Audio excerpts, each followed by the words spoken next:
Even in orthopedics, again, this is super complicated. I will try to go through it, break it down for you guys, but at some point we have to move on, so we have to circle back, let me know. Okay, so by definition, recurrent episodes of subluxation and or dislocation. Okay, what that means is, we understand the difference between a subluxation and dislocation, correct? Subluxation is whatever joint, it's in this case, right, we're talking about the humeral head and the glenoid fossa that we keep going through, right? But subluxation is where the humeral head will perch on the edge of the glenoid rim, but not quite dislocate, okay? So dislocation is where it's out, right? Remember I keep saying in and out, right? That's how we think in orthopedics. If it's out, it's out. So very commonly when you're doing your histories, you know, and a patient comes in and there's a concern for some kind of subluxation versus dislocation, you'll ask them, right? You will. Please do. If they've had any history of subluxation or dislocation of the shoulder previously, right? Because that's important to know in the context of their current situation, or their current condition, okay? So that's the two differences. Why does it say and or? Just because you sustained, not suffered, right? Sustained a dislocation in the past, does that mean you necessarily dislocated it in a future event? No, maybe it was a subluxation, right? So how do you tell the difference? Well, I'll tell you this. Has anybody here dislocated their shoulder that wants to, yes? Okay, you want to share? Did you know it was out? You knew it was out, right? So that's just that simple. When someone says, most patients say this, right? All right? I keep saying most patients are liars. I don't really mean that literally, but they just don't know how to tell the truth, right? So, like I asked you, did you know it was out? Yes, that's dislocated, okay? Right? So when a patient, you ask them that question and they say, I don't know, you look at them like, you would know, right? You would look down and something's just not right, okay? Something just doesn't look right. And by the way, especially if it's your first dislocation, they require some level of heroic effort to get it back in, okay? How did you reduce, if you don't mind me asking? Yeah, so what she says, they pulled her out of training, right, which she was sad about. But, and they had to physically reduce her, right? So again, there's a history there, okay? So again, if a patient says, I don't know, then usually you can look at them and say, well, you would know, okay? And then ask them about, like I just asked you, well, what was done to alleviate or remedy your situation? And it sounds like it took multiple people, right? So then that's an important concept to understand, because when we talk about reduced, that's that relationship again between the humeral head and the glenoid fossa, correct? That's what we're talking about when we're talking about a reduction, okay? We'll talk a little bit more about reductions when it comes to like long bone fractures in block 4, but in terms of shoulder instability, that's what I mean, okay? Any questions about any of that? Thank you for sharing. Okay. And she had a weird dislocation. We'll get to it here soon. Okay. So not that you're weird, just the way it was dislocated was not.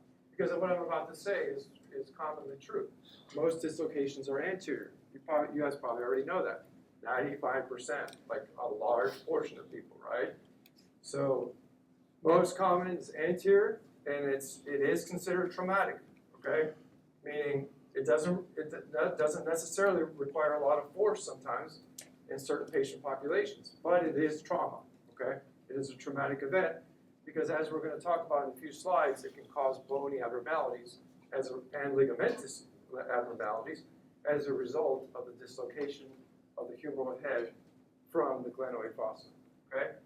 So when we talk about anterior dislocations, right, we understand that the anterior dislocation, if we were to look at a Y view, right, or an axillary view, okay?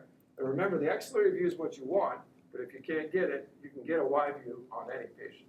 It doesn't require you to move their arm at all, right? You just shoot it in lateral orientation, lateral beam, okay? The beam is pointed from the lateral position.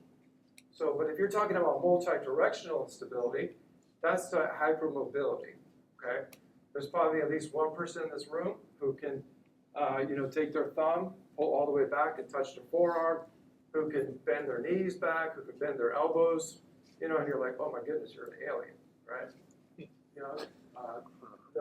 those things I'm describing to you, by the way, are criteria to determine if somebody does have hypermobility, right? So that's that multi-directional stability. That's different, and we'll talk about the classifications here in a second. So posterior dislocations, are those common? No, like I said, about 5%, right? They're usually due to some significant story, right? Here it uses the words seizures, electric shock, right? So what it means by electric shock is you get hit by lightning, maybe your shoulder dislocates posteriorly. Okay, what are the chances of getting hit by lightning? I don't know. I mean, I don't know what it is currently, but the point is that there's a story there usually. Okay, and in your case, ma'am, if you don't mind continuing to share, was yours an anterior or posterior dislocation? Okay. Okay. So what she said is she has dislocations in both shoulders. So right side was anterior, so that's the most common, right? Left side, right, was posterior. They think it was posterior, okay? And so what that means is, do you think she might have hypermobility? And again, I'm not picking on you, but it sounds like she maybe had hypermobility, right? And I already asked you those criteria, didn't I? You know, another one is where the patient can take their hands and touch the floor without bending their knees. Okay, and we've all seen this people. Some people are just flexible, but for the most part, most of us can't do it unless we train. Okay. That's just one of the criteria, okay? So again, maybe that she has hypermobility, so it predisposes her to dislocations that wouldn't otherwise be normal. Make sense? So that's an important thing to understand for your patients, is to get a better history. I went right into the history with you tonight. Like it's like common, for me it's like a common thing, just go right into it and start asking questions. So you can get a lot of information, is my point, from just asking the patient some questions, okay? Make sense? You're right-handed, correct? Your first dislocation was your right side, correct? That's common, right? See how history makes a difference? Okay. Are you right-handed? Very simple question. Okay. So when we get into the two major classifications, the way we kind of think of things, to break it down a little bit more, TUBS, T-U-B-S. Notice those are all capital letters, correct? So traumatic, right? We already talked about that. Unilateral, right? Oftentimes unidirectional as well. Bankard, okay, that's an abnormality in the glenoid rim. When the dislocation occurs, a small piece of bone can be chipped off the anterior aspect of the glenoid rim. That's called a Bankard lesion or a Bankard fracture. We'll talk about that in a few slides, okay? And then what's the S? Surgical, okay? So meaning that these patients are highly considered for surgery, okay? Because usually when it comes to TUBS, it's something where if you have continued laxity, does it predispose the patient to continued episodes or events where they dislocate? Yes. Okay, so that's TUBS. Okay, and we'll get into more of the radiology stuff here in a second. Then, if you go to the flip side, more of what I just discussed is AMBRI, atraumatic, right? Meaning no major traumatic event. Okay, you were just doing something. What were you doing again? To your left. She was showing off, okay? Hold my beer, watch this. That's usually how the ER visit starts. Okay, but see, there was no major traumatic event, right? She was just kind of put her arm in a certain position, and then it happened. Okay, so that's could be thank you for sharing, by the way. I got her clearance before the class. Okay, all right. So, but that's an example of atraumatic, right? So multi-directional. So I have not examined her, but when we talk about multi-directional, right? We're talking about anterior, posterior, inferior, and superior, correct? So a lot of times, again, they can have looseness or laxity, right, on their physical exam, not their character, okay? And you figure out, okay, this person is just loose, right? And based on some of that criteria I talked about as well. And this is bilateral, meaning if they have laxity, it means that they have joint laxity throughout. Remember I talked about knees, elbows, thumbs, so again, it could be in several different body parts, okay? And what is the goal, or what is the key concept with AMBRI is the R, which is rehabilitate, okay? Because a lot of times if let's think about this for a second. You guys learned about Ehlers-Danlos, Marfan syndrome, right? You'll learn more as you go through your studies, but you understand that these people were born like this, right? Right? They have laxity for a reason. It has to do with the tissues themselves, with the joint morphology, things like that. So they're not something you can just do a surgery for and fix 100%. Right? A lot of times, even if you make them tighter, they'll get loose again because it's just the way that their tissues are. Okay? So rehabilitation is something that is a cornerstone for Ambry. Okay? Why does it say inferior capsule? Because again, if they have laxity, right, and you guys understand what the joint capsule is now for the shoulder, right? So you got to tighten them up. And that's really all that's referring to is that inferior capsule. Okay? A little bit more to it than that. Don't want to go there. And we start talking about surgery, I get all excited. Right? You know, it's 1 o'clock, I'm still talking. Right? But just understand that when we're talking about Ambry, a lot of times they have multi-directional instability. So it's not just that anterior apprehension that you guys know about, right? Then it's some of the other exams we're going to talk about, like the sulcus sign. You guys know the sulcus test, sulcus sign? You guys learned that a little bit? Okay, so then that'll be positive too. But again, this is a different subset of patients. Okay, makes sense? Okay, any questions about that so far? So when you start thinking about shoulder instability, you really got to break it down into these two broader categories. Okay, and that'll help you, I think, when you're reading like vignettes or you're reading PANCE questions, because you're asking yourself, which kind of patient are they talking about, right? And they ask you a straightforward question like, what is the most common shoulder dislocation, right? High five, 100%, right? Everybody gets that right. It's anterior, correct? So anterior meaning it goes in the anterior direction, and usually it's from abduction and external rotation of the shoulder. Okay, this is the danger zone, if you will, for anterior dislocations. Okay, any questions about that? Okay, all right. So anterior initial trauma from a fall or throwing motion. I have literally seen people with a history of previous shoulder dislocation, try to throw a baseball and dislocate. Okay, and then guess what? If they've dislocated enough and they're nice and loose, they can relocate themselves. Not talking about that scene from Lethal Weapon, right, where Mel Gibson goes up and hits his arm against the wall or whatever, relocates himself, right? Nothing like dramatic and heroic like that, right? But again, a lot of times they'll self-reduce.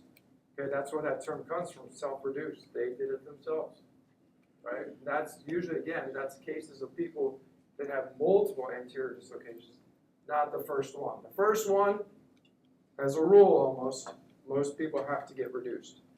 Okay, meaning someone else has to do it. Okay, make sense? All right. So, sensation that the joint is out of whack, if you will, right? The humeral head is no longer located in the coronary fossa, and again, that's that abduction, external rotation that I talked about.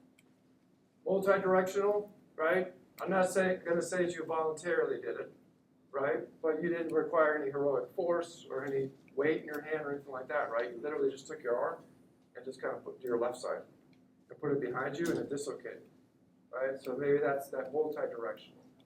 So again, the history can tell you a lot about which kind of category that you're focusing on, Any questions about that? Okay. So acute dislocation on physical exam, right? I edited some of this because some of the previous slides were very confusing to me even. But basically what happens is if someone dislocates, they're not going to walk around like this, right? They're going to walk around with the arm held close to their body. Okay, so that's what's considered to be a neutral position, right? This is a position of comfort, okay? Meaning they're still in discomfort, but if they feel better being, holding your arm close to their body in what's considered to be a neutral position, okay? So if you look at this picture here, right, does that tell you much? No, but if you look at this picture here, does this shoulder on the right side look the same as the left side? No? Who says yes? I say no. Okay, so that's what we consider to be squaring of the shoulders. You see how it looks like it's squared off? You just walked in front of my beam. So it's squared off there. That's where that term comes from. I'm dismissing. Squared off. So if it looks squared off, that's a physical exam finding, correct? that can lead you to be suspicious, especially if they say that they feel like their shoulder is unsteady and they feel like they have that they may have dislocated. Okay, so you see that, you say, okay, the squaring of the shoulder, high suspicion for anterior dislocation. Okay, why do I say anterior dislocation? Because if it's posterior, you won't see that. Okay, so this is more of a classic finding for anterior dislocation. Okay, because if it's posterior, the arm is actually held adducted and internally rotated. Okay, so what that means is they're out the back, right? So they're going to have the arm more towards the midline, right? And you're not going to see that squaring of the shoulders. That's all that's saying. Okay. Now the reality of it is the patient's going to hold her arm wherever is the most comfortable. Correct? Yes, that's the answer.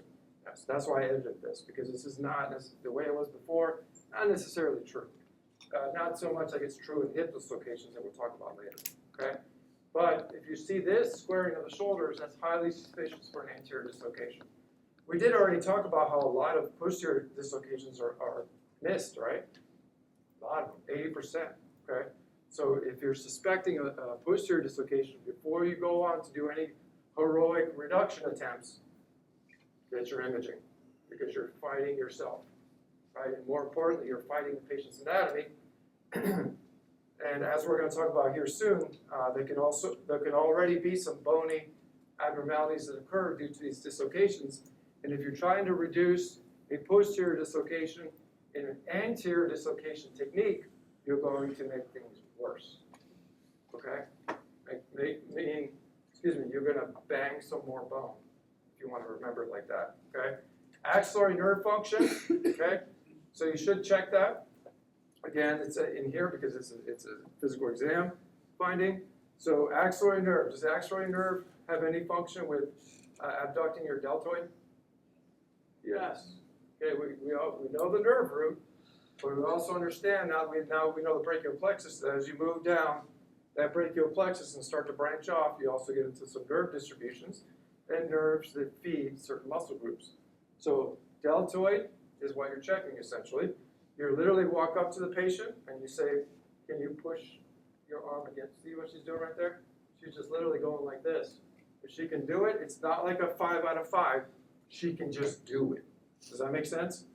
If they're unable to do it, then you're like, okay, I need to continue to monitor this because maybe the axillary nerve got dinged, if you will, and I need to continue to check it to make sure that it comes back. Make sense? Okay, but the axillary nerve is the nerve of concern with anterior dislocations. Any questions about that? I won't ask you the nerve root, but I will ask you the nerve potentially. Okay? Okay, good. So we need to transition from nerve roots, basically. Okay, so clean this up a little bit, I think, but when you're talking about shoulder stability, again, if somebody just dislocated their shoulder, let's think about this real quick, right? You guys are taught you're going to do an anterior apprehension test, right?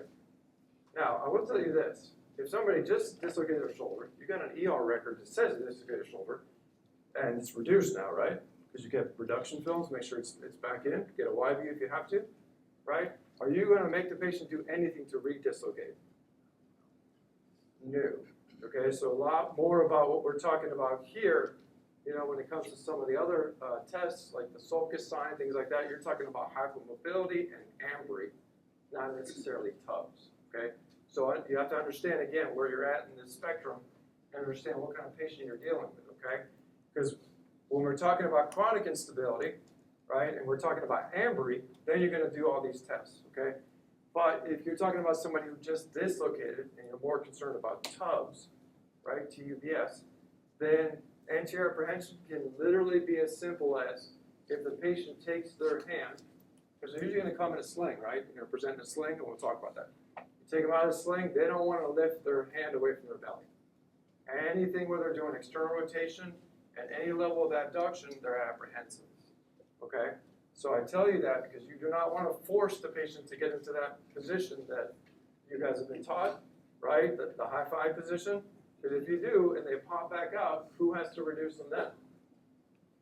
You do, right? Or get them where they need to go. But you don't want to redislocate them, is my point. Okay? So understand your patient. Okay? If a patient comes and sees me, right, and they just dislocated the ER last night. They called me, they got it back in and said, good to go, thanks for waking me up. Appreciate it. Send it to my clinic in the morning, or you could have just done that in the first place because you did all the work that needs to be done, right? You put them in a sling, come to clinic, I see the patient, I take them out of the sling, I check the skin, I have them push against my hand real lightly, make sure the X-ray nerve is in. Do I do any of that heroic testing? No, because I don't want to have to relocate them either, right? And I don't want to cause them pain, right? But I document special testing, further special testing deferred due to recent dislocation. Does that make sense?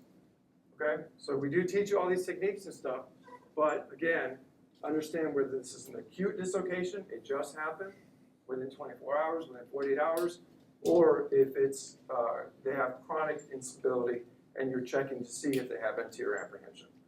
Does that part make sense? Okay, so moving on, sulcus sign.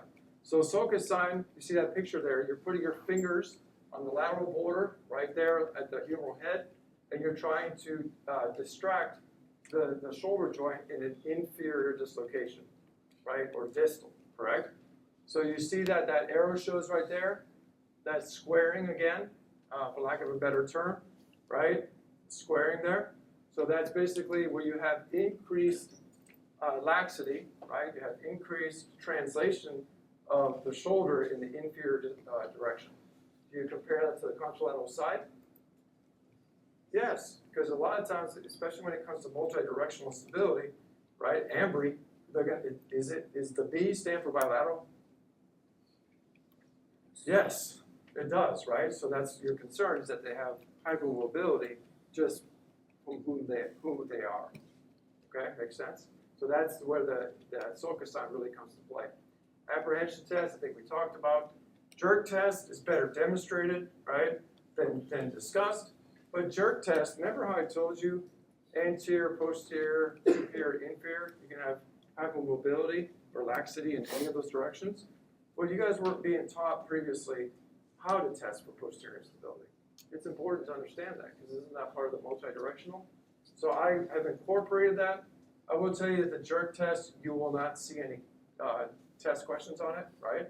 But I do think it's important for you to know because you go to phase 2 and they're like, your exam is incomplete, right? And it's like, well, did they teach you this? The answer used to be no. So I've incorporated that, okay? So have you guys heard of the jerk test? You've heard of it, but you weren't taught it. I guess that's my question, right? You were not taught the jerk test. Nobody wants to fess up, okay? But if you did or you were taught, I will teach you it, okay? So there's another test called a Kim test. They're very commonly confused. And there's a way of doing the jerk and the Kim test where you do them together, and I'll teach you both, okay? Any questions about that so far? Okay, again, this is more of a demo thing, right? Okay, so it's best left to teach, okay? All you guys are gonna get your demo from me now. Okay, so don't worry, I'll show you, okay? But again, going back to it, jerk test will not be on the OSCE, right? You guys care about that, right? It won't be on the OSCE, it's not on your sheets, okay? But you need to know it, because otherwise you leave here lacking knowledge that you need to know, okay? Good to go? All right, moving on. Shoulder stability imaging. So we know what this view is, right? All right, is that a little bit of a cleaned up view there? And normal is right at the center of the Y or close to it, okay? Anterior is anterior and posterior is posterior. And we now know our anterior for sure 100% because we reviewed our anatomy, that anteriorly we should either see the coracoid or the acromion, correct? That's how we know if we're anterior, okay? Yes, Mr. Bishop. Yes. Okay, good. Any questions about the scapular Y view? Okay, and again, you can get a scapular Y view whether or not the patient can lift their arm. It's literally just the rad tech just positioning that beam, so it's shooting from the lateral direction, okay, in the lateral orientation, however you want to remember it, okay? So, post-reduction films, right? If you're going to get post-reduction films, bless you. All right, post-reduction views, you're looking for 2 lesions, so Hill-Sachs lesions or Bankart lesions, okay? So the best way to describe it is to start actually with a Bankart lesion. I already told you that TUBS, the B stands for Bankart, right? So, and does the T stand for traumatic? It does, right? So traumatically, the head of the humerus came out anteriorly, and it banged up against the anterior rim of the glenoid, right? So the glenoid rim, and it knocked a piece of bone off potentially. And that is a Bankart lesion. You see that there? That doesn't look normal, right? It looks like a chiclet that shouldn't be there. Okay, right? Little area of bone there that kind of chipped off. Okay. Now, did we talk about how getting a true AP, you can see that rim a little bit better? For those of you who don't remember, we did. At least I talked about it. Okay, maybe you didn't learn it, but I talked about it. Okay. So, but that's true, right? Because this is more of a true AP, right? You can see the entire glenoid rim there, and the head of the humerus is not overlapping with the glenoid. Okay, so maybe that's an instance when you might get that additional view, right? If you're, I think I see a Bankart, but I don't really know. Okay, does that make sense? So that's a Bankart lesion. Sometimes they're called Bankart deformities, Bankart fractures. All of those are the same thing. Okay, if I'm being more specific, and I'm just going off here just for 2 seconds, or maybe 5 seconds, that a Bankart lesion, does the bone necessarily need to be pulled off to affect the labrum in that area? No. So maybe you won't have a bony Bankart, but you have a soft tissue Bankart. So it gets even a little bit more complicated than that. But in this case, what we're teaching you is the bony Bankart. You can actually see that fracture there, or that lesion there, and that indicates that as a result of the anterior dislocation, the humeral head rubbed up against that area, right, traumatically, and broke off a little piece of bone. Okay? So, anterior dislocation. Let's slow it down for a second. Right? So when you anteriorly dislocate and you square off your shoulder, right, you end up like this, right? Where's the head of the humerus? Is it anterior to the glenoid rim or posterior to the glenoid rim? Anterior, correct? So which aspect of the humerus is now making contact potentially with the glenoid rim? The posterior aspect. That's what's occurring here, right? So when they dislocate, not only can you shear a piece of that bone off in the glenoid rim, but the ding on the posterior lateral aspect of the humeral head can occur due to the result of that, the humeral head, now sitting anterior to the glenoid rim, okay? Does that make sense to you guys? Okay. Yes? Okay, good. Because it is a compression fracture. What that means is it went forward and it came back, and that posterior lateral, or the posterior aspect of the humerus, the proximal humerus, now compressed against the glenoid rim, and sometimes it could, depending on how traumatic it is, it could actually be the coracoid as well, but that's a more significant pathology. But that's an important distinction, okay? And then guess what? Just to throw things a little bit further, throw you off a little bit further, if it's a posterior dislocation, then you have the reverse of that, right? So then you have a posterior Bankart, right, and an anterior Hill-Sachs. But I'm not going to ask you that on the test, okay? Because are posterior dislocations common or uncommon? But anterior dislocations are very common, so you need to know these radiographic findings. So for you guys, focus on the fact of the, on the topics I just discussed, on the aspects of the Bankart lesions and the Hill-Sachs in relation to anterior dislocations. Okay? Clarified enough? Okay, good. Any questions about this? Okay. So, you see a patient in clinic, and they do tell you that they don't know if they dislocated, but they were seen in the ER. Okay? You get imaging, because you always do, because you're good clinicians, right? And you see a Hill-Sachs lesion, and you see a Bankart lesion. Did the patient dislocate? Yes, you have clinical evidence that they did, right? So sometimes, when you're trying to put it all together, this is how you do it, okay? You use your clinical data, and you surmise what happened. What's an example of that? Operator, right? SO, out there doing the do, right? Sustained what was reported as an anterior dislocation, right? Charlie Mike, continued mission. Somebody reduced him. He came back. Didn't see me for months. months. No more pain, no real instability, right?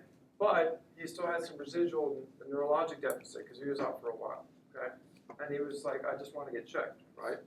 We supported NSW, so that was the medical officer for them. I got radiographs. I saw the lesions. Do you think I told him he dislocated? Yes, 100%. Okay? I had previous x-rays to compare it to. So I knew that this was new. Okay? That makes sense? So again, sometimes if it's a remote injury, the way you're making diagnoses is understanding your radiographic imaging as well. Good to go? Okay.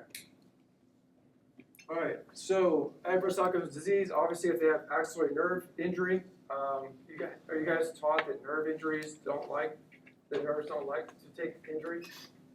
Right? It's like a guitar string, right? The guitar string, when you pull that guitar string, eventually it'll stop vibrating. But in the body, sometimes if you pull the guitar string, which is a nerve, right, it doesn't stop twanging for a while. Okay? It keeps twanging, if you will. I don't know if it's an actual word, but so the residual effects of that neurologic injury or insult can last for a bit of time. Okay?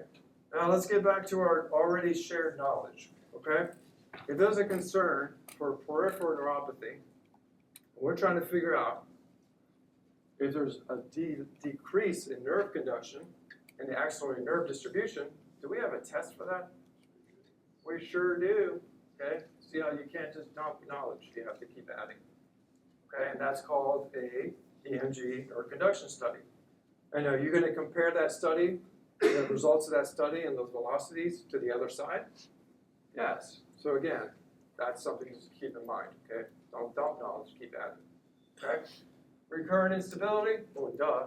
Especially, we have a saying in orthopedics, if somebody dislocates, everybody gets one. Right? Now, there's a subset, right? Some of you guys know, if you're less than the age of 25, then a lot of times surgeons will offer surgery because young active people tend to redislocate. But for all comers, right, everybody gets one, right? And then if they have recurrent instability, that's something where they need surgical evaluation, okay? We talked about how when that humeral head comes out of the glenoid fossa, it does some damage, right? You get Hill-Sachs lesions, you get back-guard lesions. Is the head of the humerus lined with cartilage? Is there cartilage in the glenoid rim? There's a labrum too, right? So when you dislocate, do you think it can lead to early onset osteoarthritis? Yes, that's all it's saying there. Okay? So people that have a history of recurrent dislocations, whether or not they had surgery or not, right, can show radiographic findings consistent with early degenerative changes of the glenohumeral joint. That's all that's saying. Okay? So non-operative treatment, well, obviously, if they're not reduced and if they're dislocated, we need to relocate them. Okay? So it says here acute dislocations usually need sedation. I will tell you that I try to avoid sedation, but the way I avoid sedation is to do it fast. So the longer someone's out, the more it's going to be, you might require drugs, right? Might require medications. Because do you think that when the bone dislocates from the socket, that muscle tension is now increased, right? And that as a reciprocal change, you'll get spasm in the shoulder? Yes, right? Spasm in the shoulder.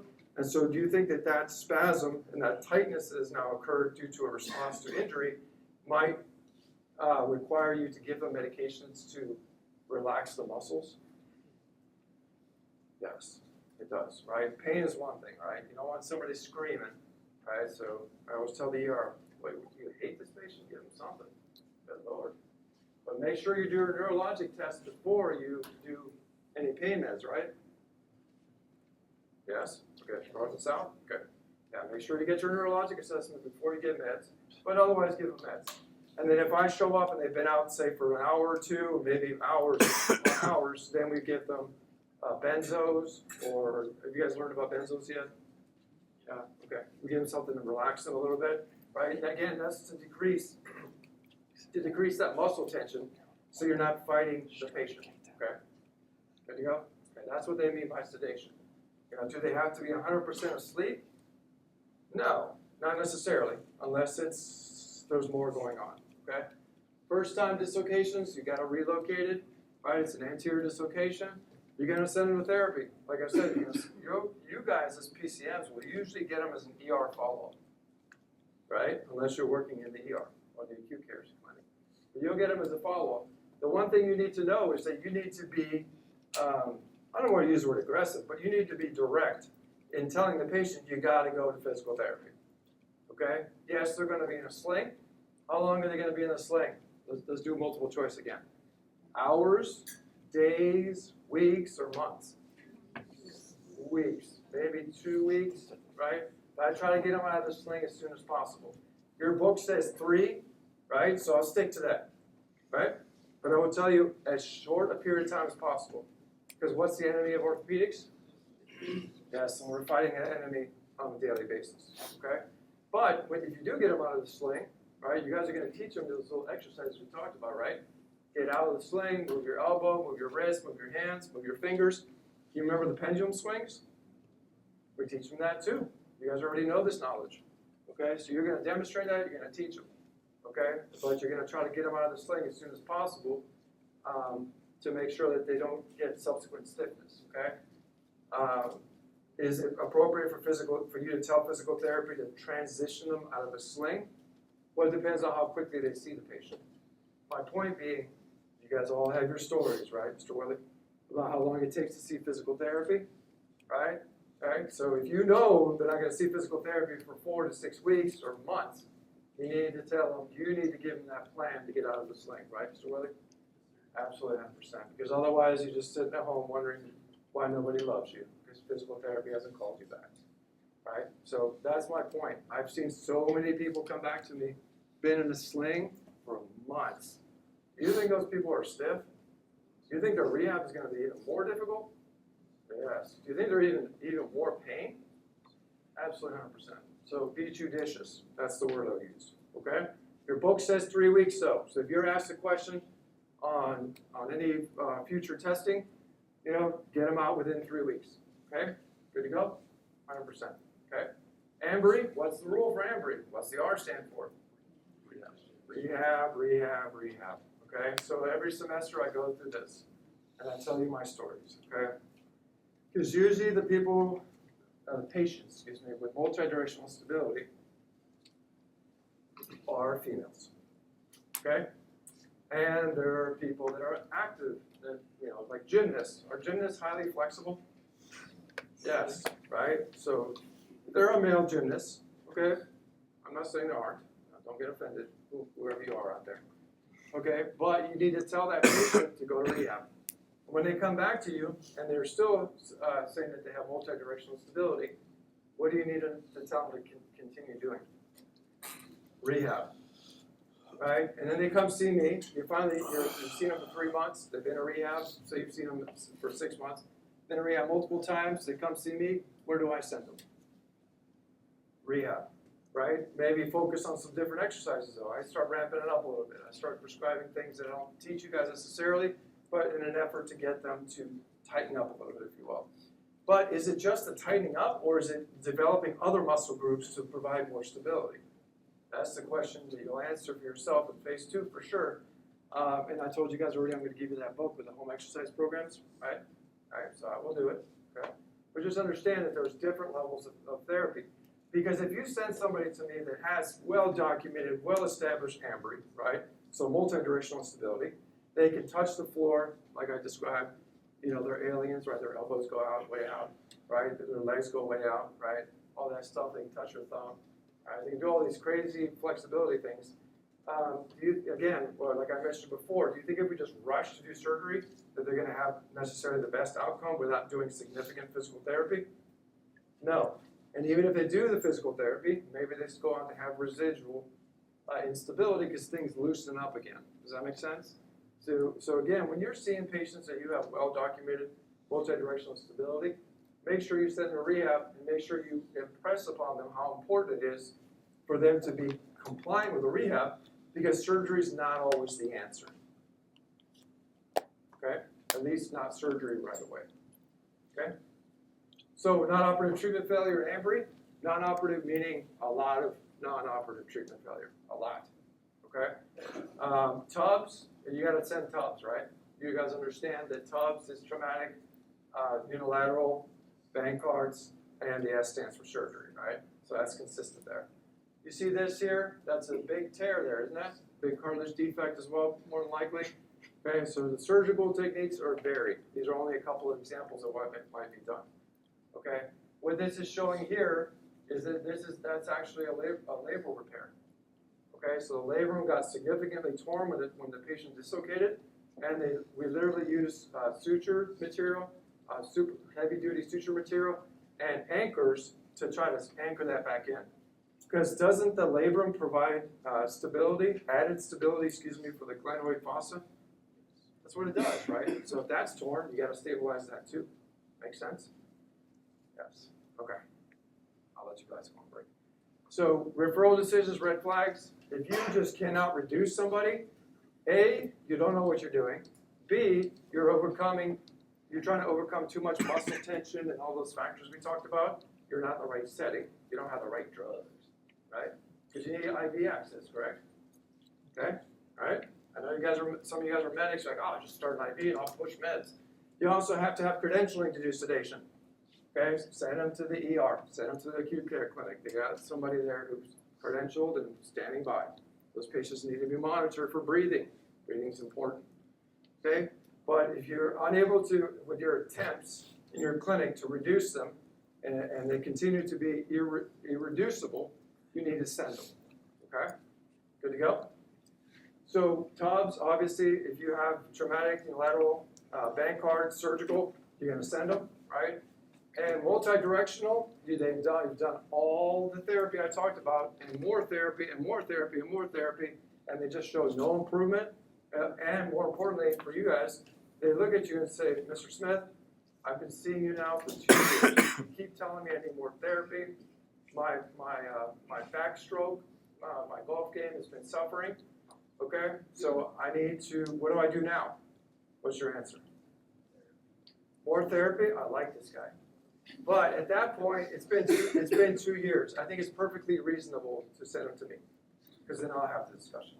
And where am I going to send him? More therapy, right? Let's take a break.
Maybe if it's immediate fix, you might not get it.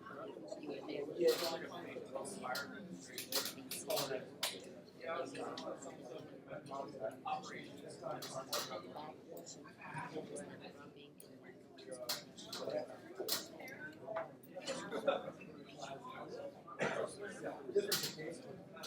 doesn't make sense.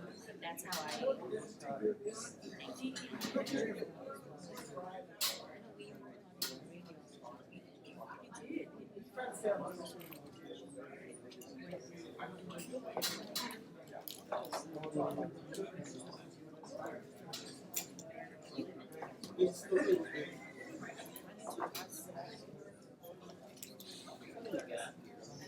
That's what he said, he was on lunch. Yeah, I forgot that it was happening. You've been forgetting. You can always tell. It's automatic, and I know my life is just all crap. I just automatically go back, grab my life for the next day. Yes, that's what for me.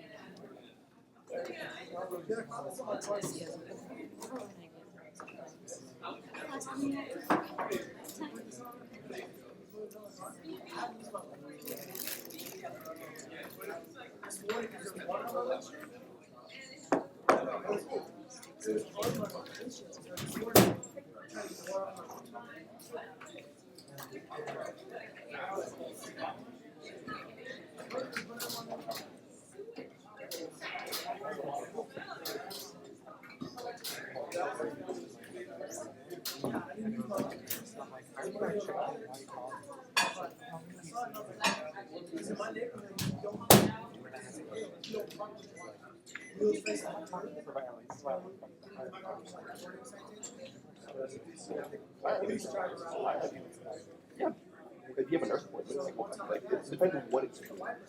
So like just like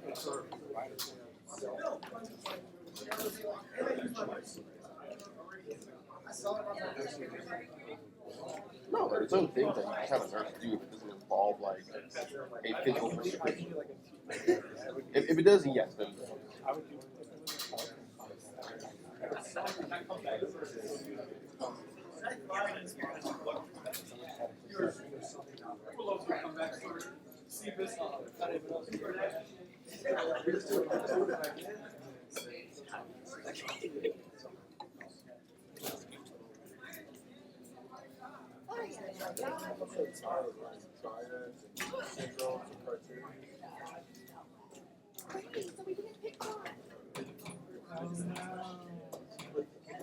just don't know.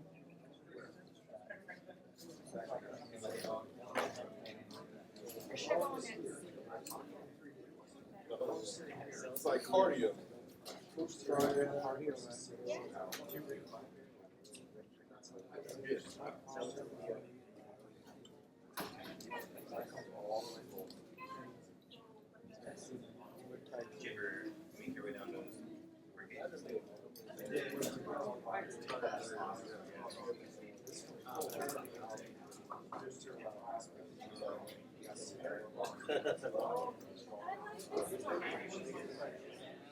Yeah, you reduced it. All the thought and consideration. You've got singers.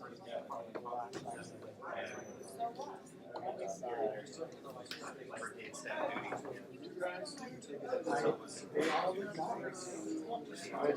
No one's gonna be hanging on this.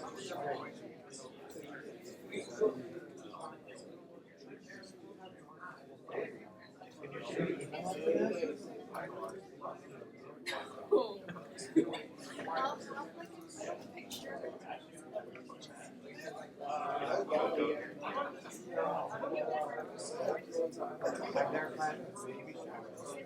A lot of times people don't want to get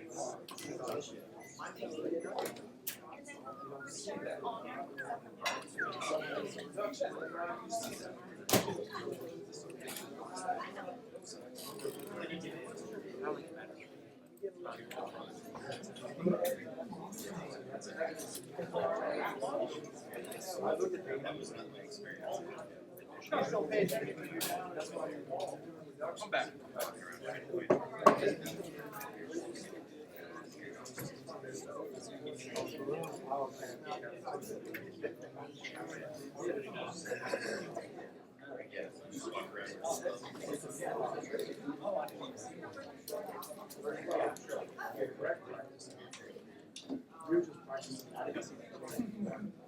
You're so smiling.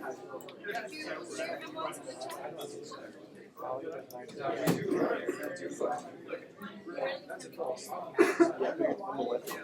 I did. I was listening to you.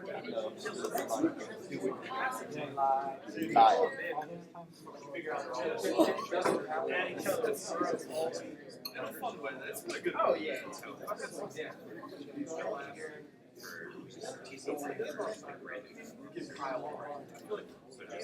Tired.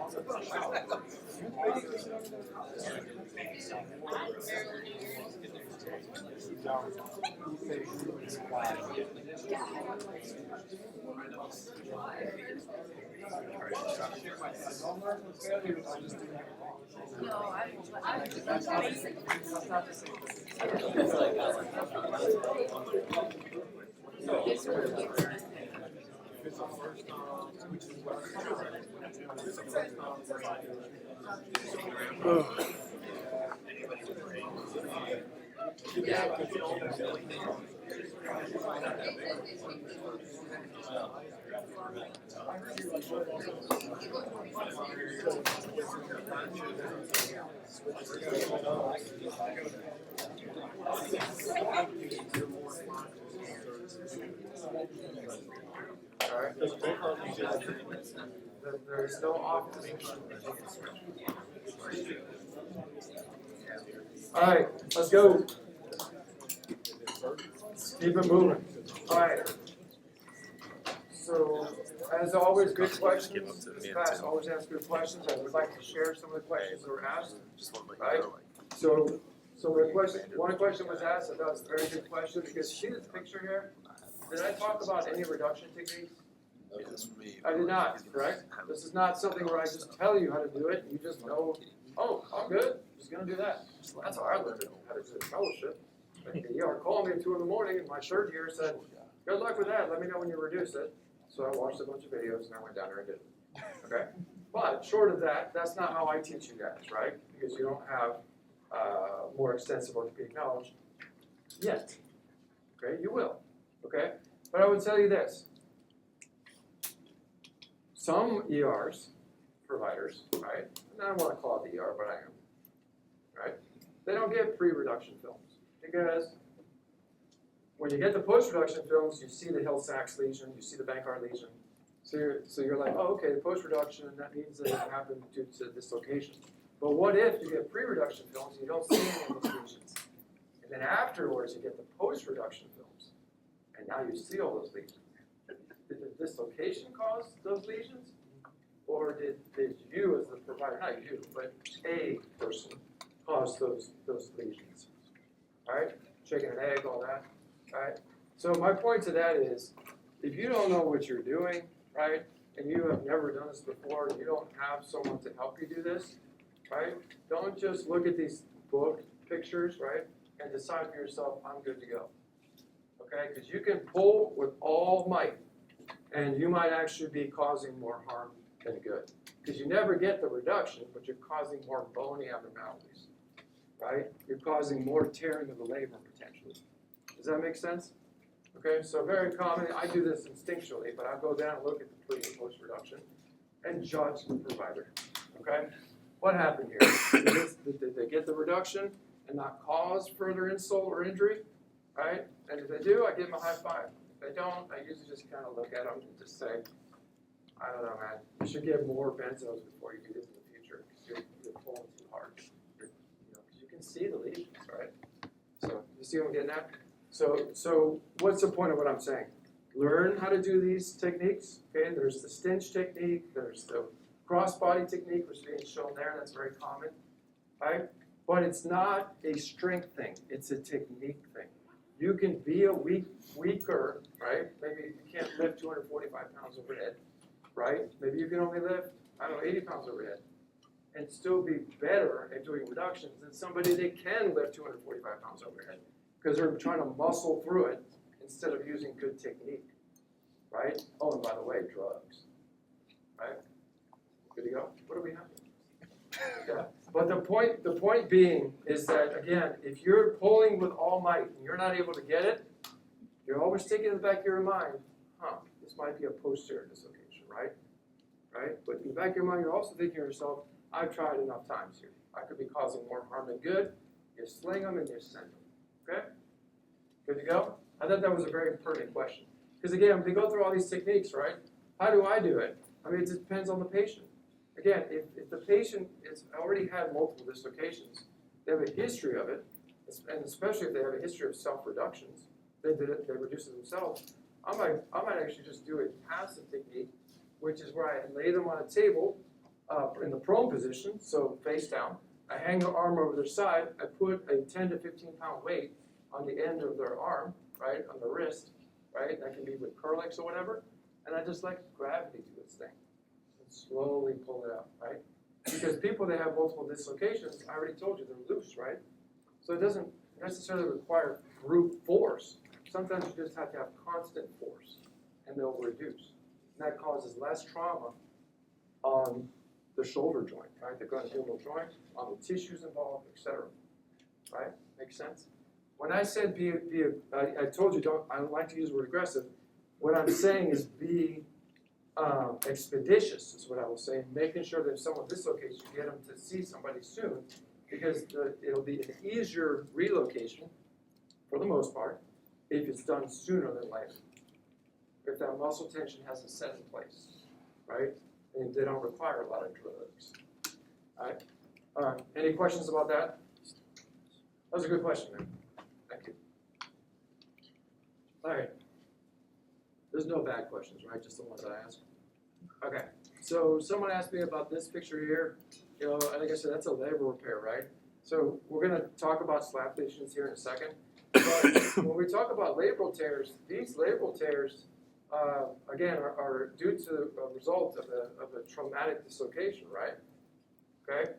So that's in the case of tubs, correct? But do people that have multi-directional instability, otherwise known as ambry, correct? Do they sometimes have chronic labral tears? Yes, right? So the whole point of the labrum, again, it provides restraint or stability for the glenohumeral joint. So a lot of times if you don't address the labrum, then you continue to have instability even if you do other procedures during the surgery, okay? So that's all that's getting at. Any questions about that? No? Just want to get to lunch? Okay. All right. So slap lesions. So now we're moving on to a very specific type of labral tear, right? So SLAP stands for superior labrum, anterior to posterior. Tells you everything you need to know. You guys know where the 12 o'clock position is now, right?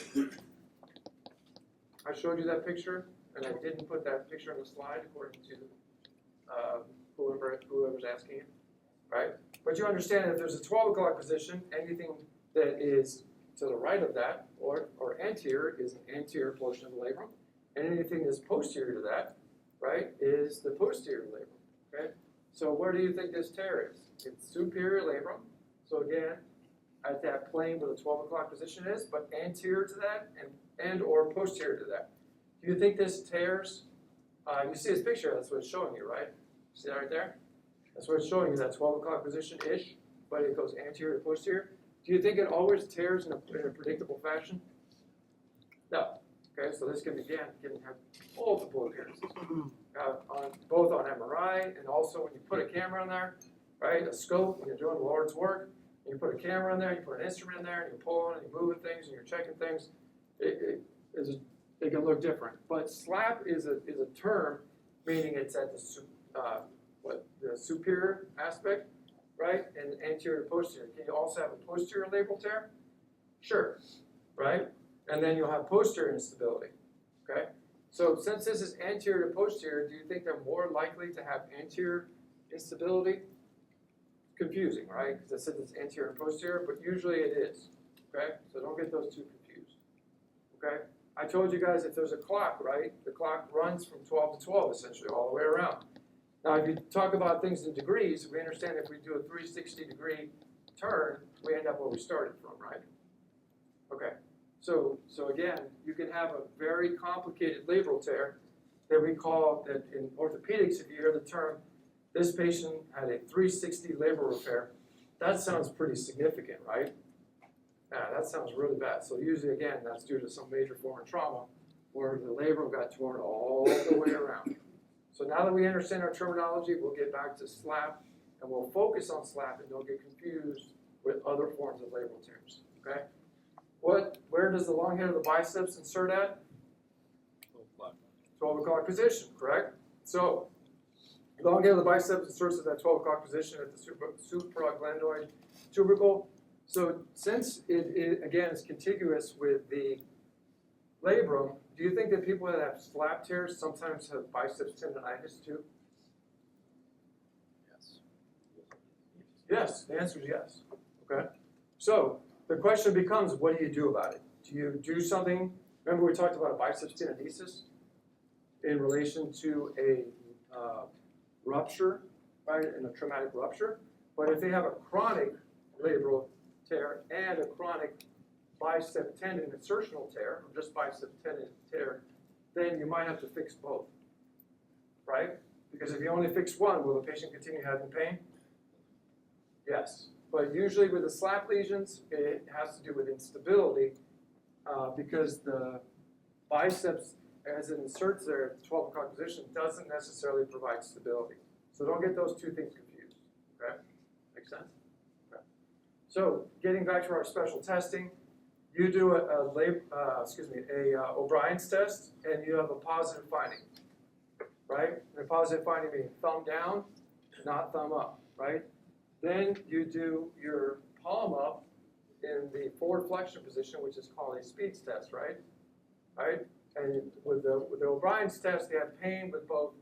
Let me back up. With the O'Brien's test, they have pain with both thumbs down and thumbs up, and they have pain with the Speed's test, right? Resisted palm up, right, in the forward flex position.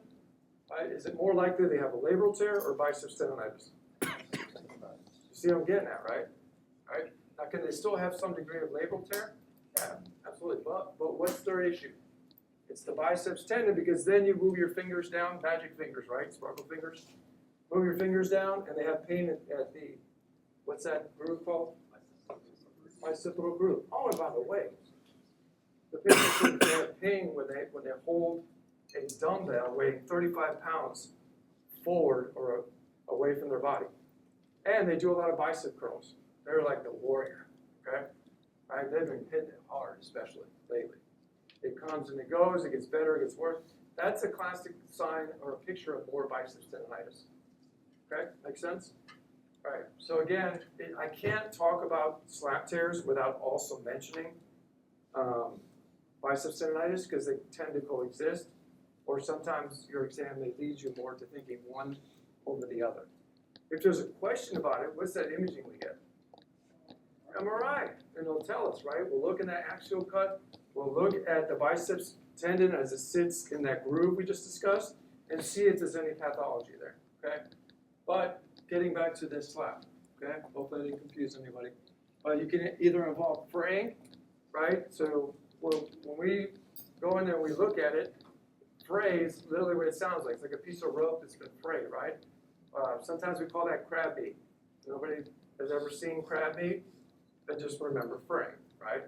So, or frank tears. So fraying is where it gets a little chewed up, right? And it looks frayed, like as if a piece of rope was frayed. And then frank tears is it's torn, okay? So this is more of an example of a frank tear, correct? Okay, but this is just an illustration, okay? And so when we go back to the definitions though, fraying, again, it's more of a kind of chewed up appearance. That tends to go more with degenerative, okay? Meaning over time that fraying has occurred and it has continued to propagate. Are we good with that? And then acute tears, frank tears can either be acute or chronic, right? And again, you get back to your history about asking the patient, did you have an acute injury? Did you have a dislocation? You see how asking questions like dislocation, history of dislocation becomes relevant and pertinent? You gotta ask that question, guys. It's gonna lead you in a certain direction, okay? All right, option of diagnosis of this exclusion, because again, some of the physical exams may kind of overlap, right? And it's confirmed at the time of surgery. What do they mean by that? That means that if the patient continues to have symptoms of a SLAP tear long enough, and we see evidence on an MRI that they need the business, we all know what I mean by the business, right? All right, we go in there, we put the camera, and we look at it, and we see it. That's all that means. We're looking at it, we're staring at it, we're like, this is a frank tear, this is some fraying in this area, right? This is a slap lesion. It is. And then we also inspect the biceps tendon as it anchors into the 12 o'clock position and decide if we need to do that procedure on top of the slap repair. We need to do that procedure we discussed yesterday, which is what? A biceps tenodesis. Right? So then we take a perfectly attached biceps tendon and we detach it and we insert it, like I discussed yesterday, out of the shoulder joint and reset that tension. Make sense? Too confusing? I hope not. Because this is an area that's very commonly missed because some people know some stuff. You think you understand it, but like we all need to get on the same page. Okay? All right, so usually, again, pain with overhead activity or away from body activity. And a lot of times they describe it as deep. Okay? So if they can point to their subacromial region and say it's right there, okay, versus they're saying it's deep inside the shoulder, that's what they're talking about here. So this is more often described as a deep pain inside the shoulder itself. Okay? Good to go? All right, positive test, O'Brien's, crank test, clunk test. Again, not taught at IPAP, don't know why. We'll get into crank and clunk in the lab because those are best described, or best demonstrated, not described. Okay, resisted supination, external rotation. What test is that? Bless you. Oh, she said it. So what test is the resisted supination, external rotation? You're welcome. Is that a Jurgensen's test? Have you guys learned Jurgensen's test? You have not? Okay. I will teach you as well. Because do you think your phase 2 instructors are going to expect you to know these tests? Yes. Okay. But I will tell you this, and I want to be clear. I will not test you on crank, clunk, or the Jurgensen's. Right? Because you were not taught them in clin skills. They have not become part of the curriculum yet. I don't want to violate any formality. And I also want to be fair. Okay? But I think you need to know these things because when you show up to phase 2 and you don't know those tests, you just don't know how to do a full exam. Right? So I need to help you. Okay? Good to go. Are we all clear? We made our notes? You know what you're being tested on, what you're not being tested on? Okay. All right, good. Whew. All right. Speeds test, you know that one. Force sensitivity, specificity, oh my God, there's those words again. All right, we won't get into that as we're not talking about lab studies. But what that means is a lot of these tests can be positive, negative, da-da-da-da. You think you know what's going on, but then you get an MRI and you're like, oh, he's got all this going on, right? So again, it's not that any one test is confirmatory, but they lead you in a certain direction. And then you correlate your MRI findings with your physical exam findings, okay?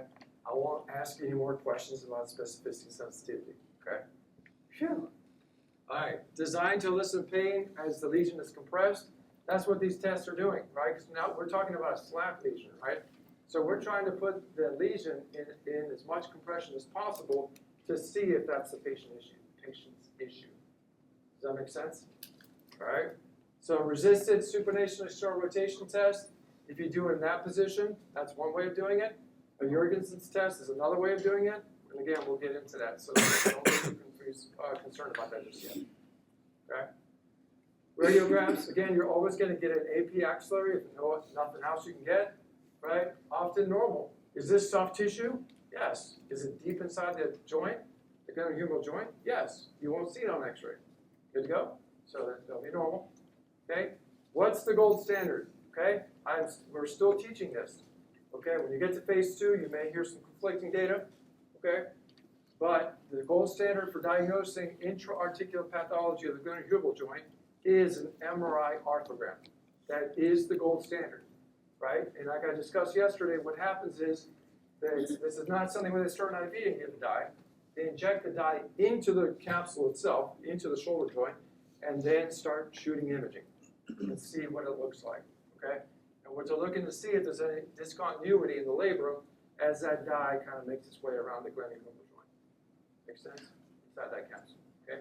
That's what we're looking at. Everybody can pick out, right, the labral tear there, right? You guys are experts. Right? You take a radiology class, 100%?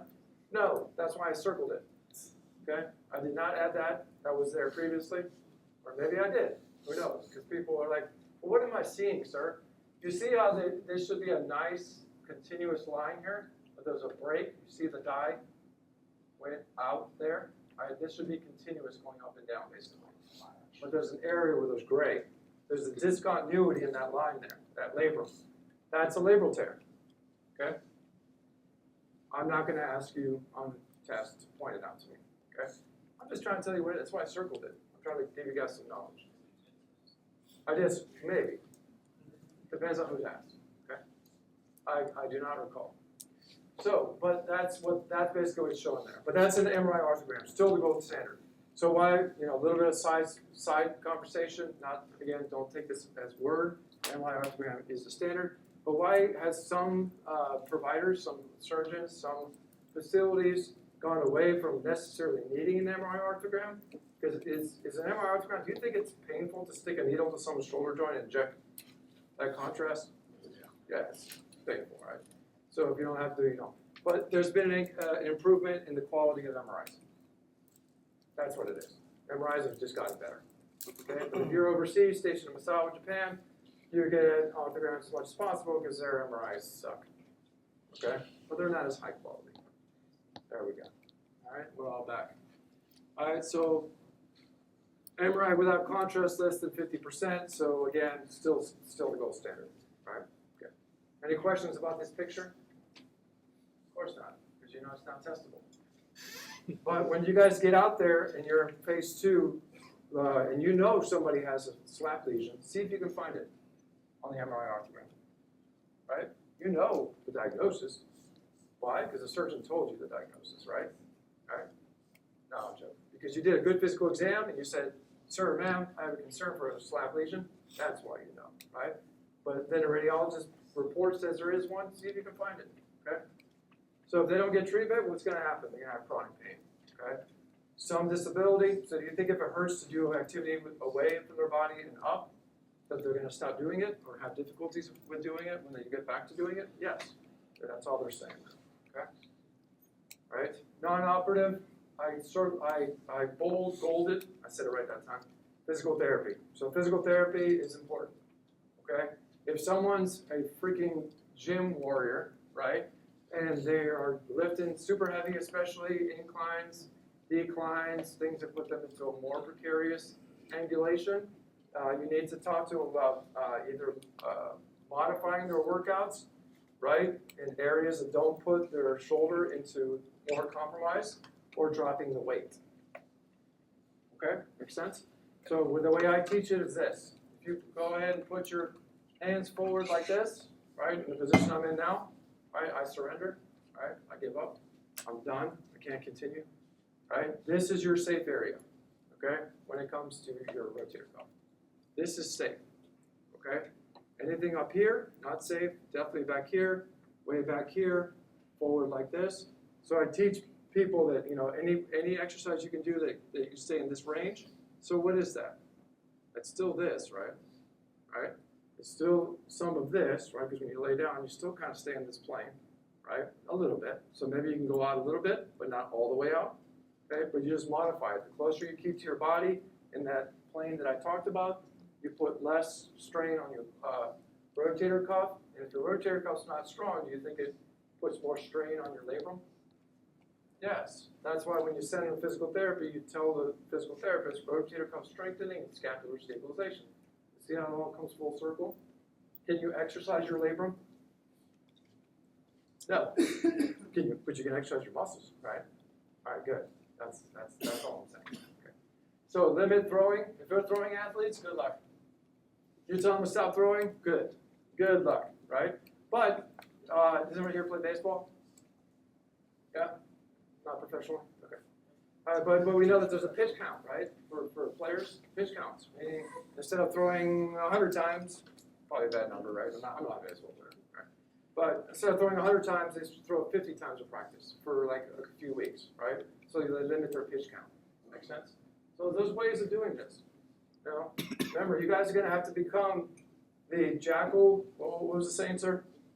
The jack of all trades, the master of none. So you're gonna have to start picking up little things like this, right? Again, you talk to this guy or this patient, and they tell you, I do Tai Chi in the reverse dog position and all this craziness. And you're like, I don't know what any of that is. So you go look it up and you're like, okay, stop doing the reverse dog and just do the other stuff, right? I don't know. Terrible example, right? But again, you gotta tell them to modify their activity. All right, moving on. So operative, non-operative treatment failure. Do you think a high percentage of people with slap tears have surgery? Yes, you guys know this, right? Especially with the biceps tendonitis, right? Because again, if you tell a patient to stop doing things when they do it, maybe for a while, but usually not forever. So what that means is that if they have a history of a slap tear, right? Can they develop biceps tendonitis that kind of comes and goes based on their adherence to exercises and their activity modification? Yes. But at some point, most patients end up either entertaining injections, right, for some pain relief, and or surgery, a surgical consult, okay? But for the most part, you do all the non-operative stuff first, okay? High-level athletes, those are the people that come right away, right? We're at the Air Force Academy, right? When did all the football players come see us? On the off season. Definitely not during the season. Right? Nobody wants to limit their play time, but they all come in the off season, right? And they all want to get evaluated. So those are high-level athletes, right? Let me tell you something. So in the Navy, where I trained, where I fellowship, we consider all Marines to be high-level athletes. We just put them in that classification. Naval Special Warfare, combat crews, all those people, they were all high-level athletes. That way we didn't have to think about it. We're like, these are high-level athletes, these guys are high performers, etc. So again, understanding what your patient does, they're not necessarily an athlete, meaning they're not on a team, but if they have high demand jobs, you need to figure it out. What do you do? If they're doing top secret squirrel talk to you and whatever, you're like, I'm just trying to help you, right? But if you understand their job, then maybe you can help them better, okay? And you also understand the timing of this, right? Because again, like I just said, when do NCAA athletes get seen? In the off season. So again, people that deploy regularly and do awesome high-speed stuff, I almost said it, they are on cycles, correct? They're on ramp-ups and ramp-downs. They're on post this, post that. You figure out when those times are, they're more likely to be compliant. Make sense? Okay, enough about that. I got told to include that at some point. There you go. Okay. Arthroscopy. So when we do, is this all intra-articular pathology? Yes. Right? So as much as possible, we do this arthroscopically. Okay? If you're seeing some old dude who's still doing these open, you need to come see someone else. But a lot of times we do these labral repairs arthroscopically. Okay? So that's what we're talking about there. Arthroscopy, labral repair, plus or minus biceps tenodesis. I already gave this to you guys. Right? They did the labral repair, and then they may have done a biceps tenodesis on top of that. Okay? So when you guys, why am I teaching you this? You don't need to know the surgery. You just need to understand it. If you see this, what the patient had done, because the patient may turn to you and say, hey, I had this surgery. Can you tell me what this means? I haven't seen my surgeon yet for a post-op. Right? It happens. Right? Because they may see you for their cough and cold. They see you more regularly than they see us, right? Potentially, right? So if you see this in the documentation, you understand you had quite a bit of surgery. Okay? Do you think that we have to limit them holding their arm away from their body, so abduction, and external rotation if they've had labral repair and biceps tenodesis? Yes. Postoperatively, we put them in a sling, a special sling, that keeps them in a position like this, right? Has a little pillow here. You guys have seen it. You guys have seen people in the shopping mall, right, with these pillows and these fancy-looking slings? They probably had a labral repair, right? And they probably had a biceps tenodesis, maybe, right? So you understand that they have to keep their arm like this. So it's important for you guys to tell them you need to do whatever the heck you were told to do, whatever you were put in until you see your surgeon back, or your ortho surgeon PA, who is now retired. Okay. So adverse outcomes of disease, they always throw NSAIDs in there. Don't give it to people with bleeding stomachs, right? Gastric renal issues, et cetera, et cetera. No improvement after PT. Again, those patients will let you know when they've exhausted what they could feel to be non-operative care. Because what are those three factors that we talk about? Work, play, sleep, right? And people can get stiffness following a slap repair. Why? Because again, they're kept in that sling, with that little pillow, right, like this for a certain period of time. There's a post-op rehab protocol, and they're told to not do certain activities. Do you think when they get back to doing those activities that they're stiff? Yes. So what's the enemy of orthopedics? Stiffness. And so we highly encourage them to be compliant with their physical therapy. Okay? So when are you going to refer them? Well, if you've done all the stuff you've been told to do, all the stuff you know how to do, and they continue having symptomology, okay? If they have biceps tendonitis on top of the slap lesions, right? And we're getting back to this, right? Instability. We already talked about this. Even though we're talking about slap tears and not shoulder instability specifically here, if someone has a big enough slap tear, can they have instability? Yes, that's what they're saying. Okay, good to go. All right, so any questions about that? Okay. I think it's important for you guys to understand the difference between when we're talking about shoulder instability, when we're talking about biceps pathology, right? Because we talked about proximal biceps tendon ruptures yesterday, right? And I described to you guys biceps tendonitis, and now we just went through slap tears, okay? So when you guys are studying this stuff, it may be helpful to go through your highlighted reading and just get a better understanding of what I'm talking about, okay? Because a highlighted reading can hopefully expand a little bit more about it, okay? But don't just throw them all in together and assume that all of it is treated the same, okay? Because did I talk about corticosteroid injections for slap tears? I did not, right? So with slap tears, that's a tricky thing, okay? Can you do corticosteroid injections for slap tears plus or minus biceps tendonitis? You can, okay, but let's talk about this real quick. Do you think you can make the slap tear bigger and worse and or cause a proximal biceps tendon rupture if you inject too close or too many times around the biceps tendon? Yes, okay, so your textbook doesn't really talk too much about steroid injections for this condition. Do we do them? Yes. But again, do we sometimes do them for therapeutic and diagnostic reasons? We talked about that yesterday, right? So maybe until you get a little more comfortable, right, you're sending to us, and we'll do that. Because then we can also figure out, oh, we did an injection, you got 100% relief of that pain in the bicipital groove, and you don't have as much pain when you pull your arm away from your body and up, right? So I think it's your biceps tendon, right? So we have a surgery for that, right? Make sense? Okay, all right. Good. So I don't want to gloss over that because I know that you guys know that a lot of times people with biceps tendonitis get injections. But do people with isolated biceps tendonitis get injections into the tendon or into the tendon sheath? The sheath, not the tendon. Right? So that's done with imaging guidance. A radiologist, I don't need imaging. I know what I'm doing, but I'm joking. I do sometimes use imaging, but a radiologist will lay the patient flat on the table, they'll image the actual sheath, they'll watch the needle go into the sheath and not into the tendon, and they'll watch as the fluid fills up that sheath, right? And they'll also document the patient's response. That's a lot of information you can glean if you're a PCM, right? That's fair game. If you want to send them to radiology for an imaging-guided biceps tendon sheath injection, that's fair game, okay? So just know that resource is out there. None of that's testable. That lasts like 2 minutes, not testable. But your book didn't mention it all, okay? So I'm the last thing between you guys for today, right? And the rest, okay. I'm going to call it short here because when anytime we get into nerve stuff, I want to make sure we're all frosty. I've already looked at my indicator. All right, he's running low. Okay.